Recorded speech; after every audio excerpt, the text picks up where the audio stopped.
Hello বন্ধুরা, good morning. সবাই কেমন আছো? আশা রাখছি যে যেখানে আছো সুস্থ আছো, ভালো আছো। তো আমিও বেশ ভালো আছি। তো চলে আসলাম আরেকটি নতুন রেসিপি নিয়ে। তো ঠান্ডা তো পড়েই গেছে এখন। তো বেশ ঠান্ডা ঠান্ডার মধ্যে পিঠা পায়েস খেতে সবারই ভালো লাগে। তো তার জন্য তোমাদের সাথে আজকে শেয়ার করতে চলেছি পাটালি গুড়ের পায়েস। তো চলো, সবসময় তো গুড়ের জিনিস সবাই খেয়ে থাকি, কিন্তু আজকে তোমাদের দেখাবো আমি পাটালি গুড়ের পায়েস। তো গুড়ের পায়েস খেতে যেমন দেখতে সুন্দর হয়, কালার আসে, তেমনই খেতেও টেস্টি হয়। তো চলো বন্ধুরা, এবার বানিয়ে নিচ্ছি গুড়ের পায়েস। তো দেখো বন্ধুরা, কত সুন্দর হয়েছে। তো এত সুন্দর হয়েছে বা ডেকোরেশন কী করে করেছি তোমাদের সবই শেয়ার করব। আশা করছি তোমাদের ভালো লাগবে। আর যদি ভালো লাগে লাইক দিয়ে পুরো ভিডিওটা দেখবে, আর কমেন্টের মাধ্যমে জানিও কেমন হয়েছে আমার সাজানোটা। আর বন্ধুদের সাথে বেশি বেশি করে শেয়ার করে দিও। আর পাশে থাকা বেল আইকনটি প্রেস করে দিও, তাহলে সবার আগে তোমার কাছে আমার ভিডিও চলে যাবে। তো চলো বন্ধুরা, দেখো আমি পায়েস রান্না করেছি আর সাজিয়েছি গোলাপের পাপড়ি দিয়ে সুন্দরের জন্য। আর দিয়েছি কিছু ড্রাই ফ্রুটস, আমন্ড, পেস্তা বাদাম, কিশমিশ, কাজু, এসব দিয়ে সাজিয়েছি দেখতে যেন সুন্দর লাগে। আর পায়েসের মধ্যে সব ড্রাই ফ্রুটগুলো দিলে খুব ভালো লাগে, খেতেও যেমন ভালো লাগে, দেখতেও তেমনই লোভনীয় লাগে। তো বাচ্চারা খুব পছন্দ করে। তো বিশেষ করে আমার ছেলে অতটা খায় না ড্রাই ফ্রুটগুলো।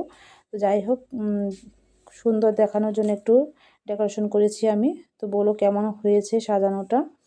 তো চলো মেন কোর্সে যাওয়া যাক।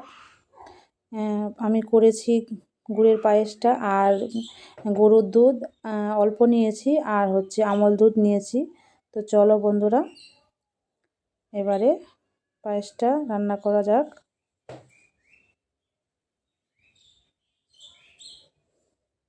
তো দেখো বন্ধুরা, আমি প্রথমে কড়াইটা দিয়েছি, গ্যাসেই করছি। তো প্রথমে তো আমি গরুর দুধ দিয়েছি অল্প করে,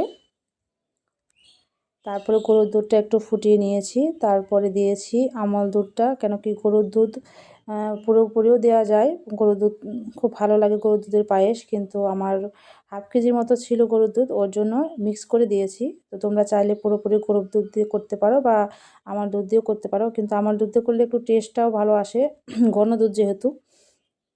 তারপর দেখো পরিমাণ মতো চাল দিয়েছি। তো যদি 1 কেজি দুধ হয় তাহলে 1 আঁচল করে চাল দিতে হয়।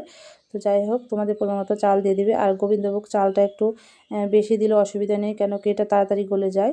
তো দেখো আমার পায়েস প্রায় গলে গেছে, পায়েসের চালটা। তো এবারে আমি গুড় নিয়ে নেব। আর গুড় দেওয়ার আগে একটু টিপস তোমাদের দিয়ে দিচ্ছি। সেটা হচ্ছে, যদি কখনো দেখবে গুড়, নতুন গুড় যেহেতু, এখন ওই গুড়গুলো একটা সময় ফেটে যায়, দুধ ফেটে যায়। তো দুধ ফেটে গেলে তাহলে পুরো পায়েসটা ফেলানো যায়। তো ওর জন্য কী করবে, বাটির মধ্যে অল্প করে দুধ বা পায়েস যেটাই হোক না কেন। তো আমি যেহেতু পায়েস রান্না হয়ে গেছে, এর জন্য আমি পায়েসটা নিয়েছি বাটির মধ্যে অল্প 1 চামচ নিয়ে, অল্প একটু গুড় দিয়ে ওই গরম অবস্থায় একটু দিয়ে দিবে, তারপর নেড়ে নিবে, দেখবে যে ফাটে কিনা আর কি। তাহলে যদি না ফাটে তাহলে পুরো পায়েসের মধ্যে দিয়ে দিবে। আর যদি ফেটে যায় তাহলে চিনি দিয়ে বা অন্য কিছু দিয়ে করা যায় আর কি, মানে পায়েসটা নষ্ট হয়ে যায় না। ওর জন্য আমি আগে দেখেছি আর কি আমার মায়ের কাছে, ওর জন্য আমি এইটা এরকমভাবেই করি আর কি পায়েসটা। আগে গুড়টা দেখে নিই কেমন, মানে নষ্ট হবে কিনা, ফাটবে কিনা, তারপরে দিয়ে দিই। তো এবারে গুড় দিয়ে দিয়েছি। তারপরে দেখো কাজু কিশমিশ এগুলো কিন্তু আমি পায়েসের মধ্যে দিব না, কেন কি আমার বিশেষ করে ছেলে খায় না, মানে মেয়ে খায়, ছেলে খায় না, ড্রাই ফ্রুটগুলো খেতে চায় না। ওর জন্য আমি আগে দেব না, মানে ওপরে দেব, সবার পাতেই পড়বে, কিন্তু ওপর থেকে কেটে দিলে কি হয়, যে খাবে না তার আর কি নিচ থেকে নিতে পারবে, এই ব্যাপার আর কি, আর কিছু নয়। তোমরা আগেই দিতে পারো, পায়েস যখন রান্না করবে তখনও দিতে পারো। তো আমি সাজানোর জন্য উপরে দিয়ে দেব। ওই যে বললাম যে যারা খাবে তাহলে তারা উপর থেকে নিতে পারবে। যাই হোক চলো, এবারে দেখো নামিয়ে নিয়েছি সুন্দর করে। এই যে 4 বাটি হয়েছে, আমি 2 কেজি দুধের পায়েস করেছি, এখানে 4 বাটিতে বেড়ে নিয়েছি সুন্দর করে, যেন এই পাশে আগে মানে খাওয়া যাবে আর কি, সবগুলো তাহলে নষ্ট হবে না। তো সাজানোর জন্য বিশেষ করে। আর এদিকে নিয়েছি 1 বাটি, বড় বাটির 1 বাটি হয়েছে। তো আমার 2 কেজি পায়েসে এতটুকু হয়েছে। এবারে দেখো ড্রাই ফ্রুটগুলো ভালো করে ধুয়ে নিয়েছি। এবার এগুলো সুন্দর করে সাজিয়ে দেবো আর কি বাটিটা, তাহলে দেখতেও সুন্দর লাগবে আর যে দেখবে সে খেতে ইচ্ছে করবে তার। আর গুড়ের পায়েস এমনিতেও কালার সুন্দর আসে, আর এটা নামানোর পরে বেশ 5 মিনিট পরে কিন্তু এই কালারটা আসে, সাথে সাথে এই কালারটা হয় না। একটু যত সময় মানে রাখতে পারবে একটু, তত এই কালারটা গাঢ় হবে। তো চলো ড্রাই ফ্রুটগুলো দিয়ে সাজিয়ে নিচ্ছি। এই দেখো প্রথমে দিয়ে দিচ্ছি কাজু বাদাম, তো তোমাদের ইচ্ছে মতো করে সাজিয়ে নিতে পারো, এখানে আরও ড্রাই ফ্রুটস আছে ওগুলোও দিতে পারো, যে যেরকম করে সাজাবে আর কি, দেখতে সুন্দর লাগবে এই তো আর কি।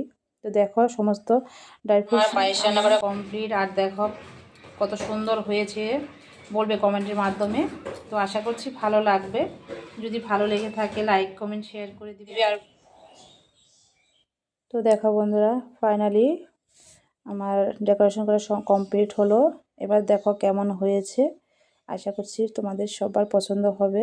এরকম করে তোমরাও সাজিয়ে পরিবেশন করতে পারো। তো আমি আমার মতো করেছি, সেটা তোমাদের সাথে শেয়ার করলাম। তো আমার বেশ ভালো লাগছে, আর ফুলের পাপড়িগুলো মানে গোলাপের পাপড়িগুলো দেওয়াতে আরও দেখতে লোভনীয় হয়েছে, মানে দেখলেই দেখেই খেতে ইচ্ছা করছে আর কি। তো যাই হোক, সবাই ভালো থেকো, সুস্থ থেকো, আবার দেখা হবে কোনো একটা রেসিপির সাথে বা কোনো একটা ব্লগের সাথে। ততক্ষণে সবাই ভালো থাকো, সুস্থ থাকো, টাটা, বাই বাই।